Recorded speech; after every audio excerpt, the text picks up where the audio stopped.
first episode of the Public Education Now podcast. Student initiative unpacking the effects of privatization and how we can create more just, equitable, and sustainable futures. Today, I'm joined by Patricia Wandia to talk about education policy in Kenya and current attitudes towards education privatization in the country. Patricia has previously worked on improving access to quality education through data driven strategies, inclusive program design, and stakeholder engagement at the community, national, and international levels. Currently, she is a student in the Erasmus Mundus Masters in Education for Global Development, also known as GLOBED, writing her master's thesis, which focuses on privatization in higher education in Kenya. Specifically, Patricia's research is centered on how local and international factors shape local higher education policy and how public and private universities in Kenya interact with each other. Going over to Patricia. My first question for you, Patricia, is that over the years, there have been several concerns around how the involvement of international organizations, especially donor organizations, has allowed foreign actors to shape education policy in Kenya. Building on your research, how are these dynamics currently unfolding? Thank you, Rabia, and thank you for inviting me to your podcast today. And I look forward to having a good conversation. And I think you asked a very important question because Kenya's relationship with international donors goes back decades. And it's been shaped heavily by structural adjustment programs from the 1980s and 90s. And as we know, these sort of reforms have really shaped policy in education and in other fields as well. And these reforms that are recommended by organizations like the World Bank and IMF introduced the logic of the market in essential services, and education was one of them, right? And the idea behind this was that states would reduce spending, and it would allow for private institutions to fill a gap, and as a result of this, increase market efficiency. And this kind of legacy, although it's many decades back, is still with us. Today, international organizations continue to influence education through funding conditions. A prime example that I would like to share is quite recent, actually, a condition that is attached to loans from the IMF. They have consequences, they have their pros and their cons, but they do directly undermine public education by limiting the number of trained teachers, for instance, in government schools, and we know that the people who suffer the most or who get the brunt of these sorts of policies are people in marginalized areas. So when public institutions cannot function, parents are forced to then turn to the next best alternative, which is low-cost private schools or community schools, many of which are unregulated and offer poor education in general. When we're thinking about higher education, this can be seen even more clearly. It's more stark. The World Bank historically has promoted cost-sharing models and student loans, which has kind of shifted the burden of financing to individual learners and their families. And yet these kinds of investments rarely produce a return on investment and are not guaranteed.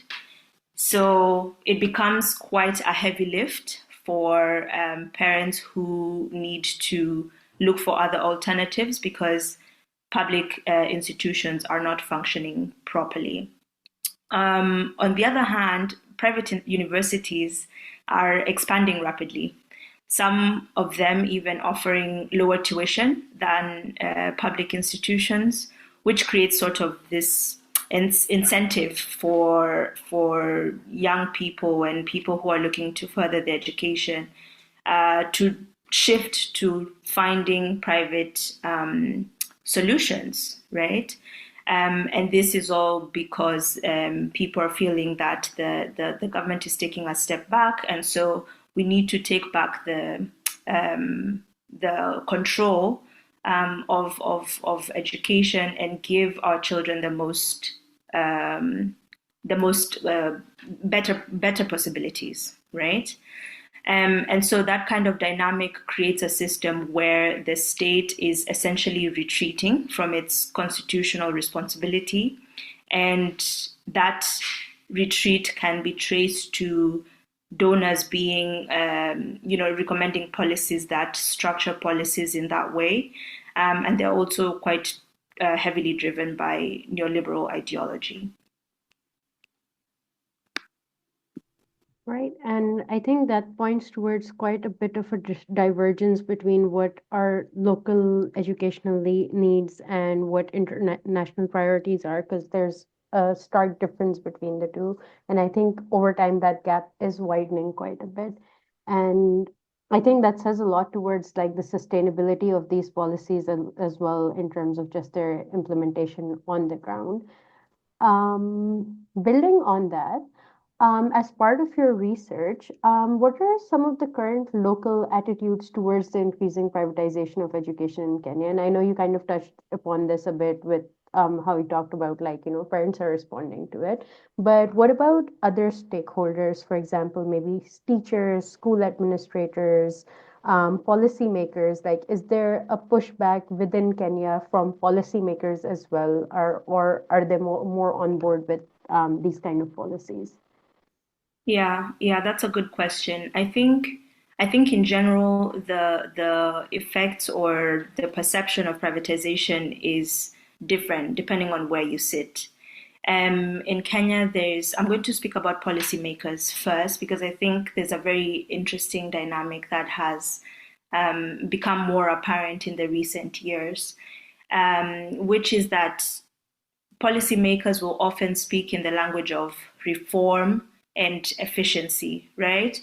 But many of policymakers in Kenya are also directly involved or have vested interest in private institutions, right? They have direct investments in these institutions, which creates sort of like conflict of interest, or an entanglement where policies are shaped to favor private growth rather than look after public needs, right? So there is a very interesting dynamic there where these policies stand firm and hold the center stage because the people around the policy making process of it are centrally placed.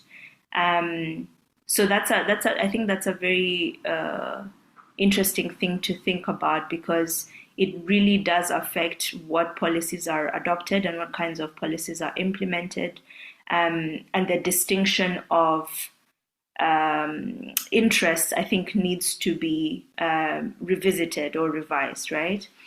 When we think about teachers, especially in public schools, with the funding going lower consistently and having poor working conditions, teachers are, moving to private institutions, but it seems like it's not good there anyways, because it often comes with worries about job insecurities and fewer protections.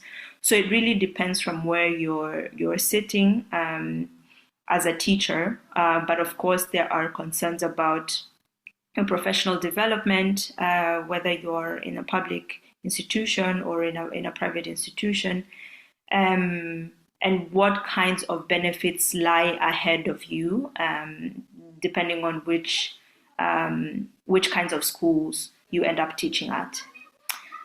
When you think about university administrators, they are sort of caught in the middle, right? Because with underfunding, they are being asked to do more with less.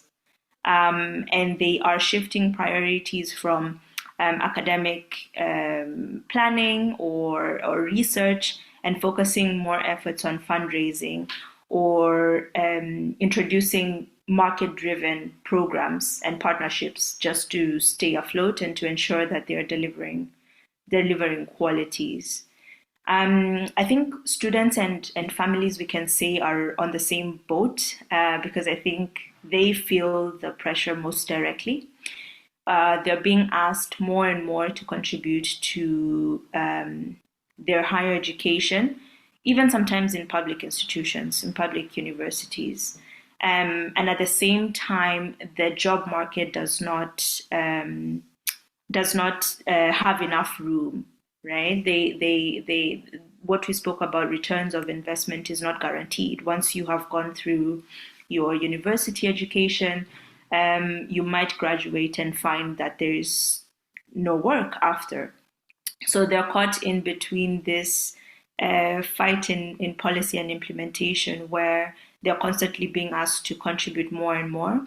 Um, and it's the same with families who are having to adjust and walk around policy changes and fee increases to a good that should be made available by the government. So I think it depends on where you're sitting, but of course, people have different interests, different possibilities. Many parents also who have the means to send their kids to private universities, they're able to do that, which then creates a gap, right?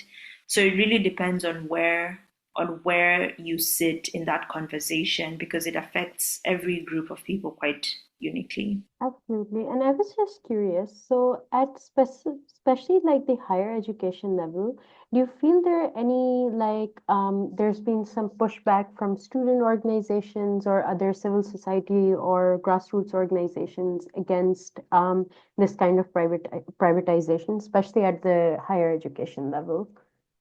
Yeah, yeah. Yes, and this is where I find hope because in my research, I have spoken to many experts and specialists in higher education policy, and there are organizations that are actively working on pushing these kinds of reforms back. There are organizations such as the Kenya Human Rights Commission. There's a group called the Elimu Bora Working Group, and even student-led bodies like the Student Caucus are pushing back. They have challenged the new funding model, which is a financing scheme that was introduced not too long ago in 2021, where students are categorized according to their level of need and funded that way. And there are a lot of inconsistencies with the model. Many students have been left out or miscategorized, or not even received enough funding for the types of programs they want to get into. So there are organizations and groups that are actively working to push back, and they're also pushing for certain things that I think would be good to consider going forward. For instance, to combat the problem of the conflict of interest between the policymakers and the kind of profits they could potentially make in higher education, a suggestion has been put forward to establish what could be called a national education fund, which is independently organized and managed for political actors, for instance, and to ensure that there's a very direct, transparent, and equitable funding scheme or model for public institutions. So they are really stepping up where the state has failed, or where these policies are pushing boundaries beyond what benefits Kenyans. But I also think that there's a lot of work to do because these organizations need a lot of support themselves. It's not an easy thing to push back against, and I think that having these kind of infrastructure that helps them do this kind of work is important. And here we're thinking about legal support that helps them function and actually build solid cases against privatization, or even financially or even institutionally. So yeah, there is hope in that there are institutions and people, groups of people pushing back against privatization reforms. All right. Okay, that's good. That's a somewhat hopeful note. And on that note, I would like to ask you, what is one key takeaway from your end for improving education and delivering more just, equitable, and sustainable futures, maybe in the Kenyan context and generally as well? Yeah, absolutely. I think there are several key takeaways, especially as I'm doing my research. Is first that we need to ground our reasoning and our appreciation for what education does and what it's meant to be, right? It's meant to be a public good, and it will continue to function as a market commodity the more we uh, the more we don't push back, right? And if it does that, then we continue to reproduce inequalities, and which is the opposite of what we're trying to do. And that I think is the first takeaway: is to remember that education is best in the hands of the state, the government. And then I think also it's important to think about the regulatory frameworks around privatization to ensure that there is accountability, that there is transparency, both in public and private institutions. I think the government has a an obligation to fulfill its constitutional functions and to protect education for every person who would like to further their education and even at a lower level.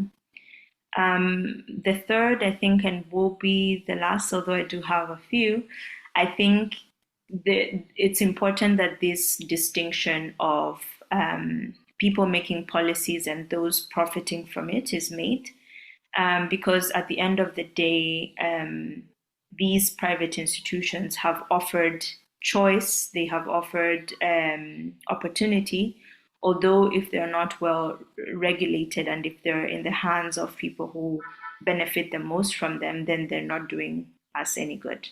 So I think it's important for that distinction to be made. Yeah, I think those are my key takeaways, and to think that education is not just about access; it's about dignity, it's about relevance, it's about justice, and I think all these dreams or goals we have to make education accessible and affordable and um, to be of quality are still possible. But I think we are a little bit far away, but it can be done. All right. Thank you so much, Patricia. Thank you so much for your time and your insights. And that's a very powerful message to take away from this.